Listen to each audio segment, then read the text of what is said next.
তাছাড়া আর কোনো উপায় আমি দেখছি না। তুমি যখন তোমার পরিবারকে ম্যানেজ করতে পারছো না, তাহলে আমার কথা বলে দাও। তারপর তোমার বাবা মা কি বলে আমার ব্যাপারে সেটা আমাকে ফোন করে জানিও। এরপর না হয় আমি আমার বাবা মাকে তোমার কথা বলবো আর বিয়ের প্রস্তাব পাঠাবো। এদিকে নীলাশা কোচিং এ ঢুকে অঝরে কাঁদতে লাগলো। নীলাশার বেষ্টু তিন্নি এসে নীলাশার পাশে বসে বলল, নীলাশা, কি হয়েছে তোর? পাগলের মতো কেঁদে বুক ভাসাচ্ছিস কেন? নীলাশা তিন্নিকে জড়িয়ে ধরে ফুপিয়ে ফুপিয়ে কাঁদতে কাঁদতে বলল, দোস্ত, আজ আমার পুরো পৃথিবী তছনছ হয়ে গেছে। আবির ভাইয়া অন্য একটা মেয়েকে ভালোবাসে।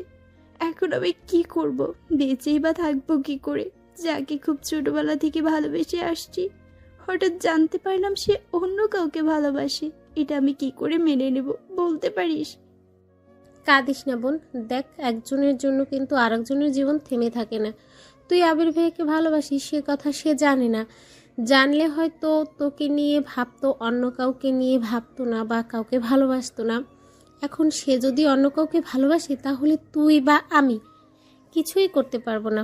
যা হওয়ার তা হয়ে গেছে। এখন নিজেকে কন্ট্রোল করার চেষ্টা কর, পাগলামি করিস না। একটা কথা জেনে রাখ, পৃথিবীতে কিন্তু সব ভালোবাসা পূর্ণতা পায় না। আর যেখানে তোর ভালোবাসাটা হলো একতরফা। আমি সবটাই বুঝি। একতরফা ভালোবাসায় যে সব থেকে বেশি কষ্ট হয়। বেহায়া বোনটাকে কি করে বোঝাবো? মনটা যে কিছুতেই মানতে চাইছে না। ক্লাসে স্যার এসেছে, এবার চুপ কর, তা না হলে স্যারের বকা নিশ্চিত। নীলাশা কোনো রকম কোচিং করে বাসায় ফিরে এসে নিজের রুমের দরজা লক করে দিল। নীলাশা বিছানায় উপুড় হয়ে শুয়ে কাঁদে যাচ্ছে। নীলাশার মা নীলাশাকে অনেকবার ডেকে গেল লাঞ্চ করার জন্য, কিন্তু নীলাশা বলল, আমার এখন খেতে ইচ্ছে করছে না, প্রচন্ড মাথা ব্যথা করছে। এখন একটু ঘুমাবো, আমি পরে খেয়ে নিব। আমাকে আর বিরক্ত করো না। নীলাশার মার কোনো কথা না বলে লাঞ্চ করতে চলে গেল। আরমান খান লাঞ্চ করে বিছানায় আধশোয়া হয়ে বসে আছে। অহনাকে বলল, নীলাশার হঠাৎ কি হয়েছে বলো তো? মেয়েটা তো কোনোদিন এমন করে না। সত্যি সত্যি কি ওর শরীরটা খুব খারাপ?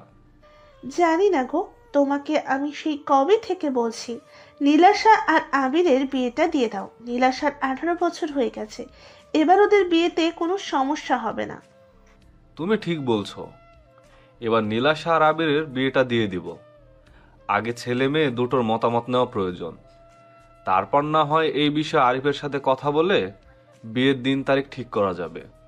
আমার মনে হয় আরিফ ওদের বিয়েতে কোনো আপত্তি করবে না।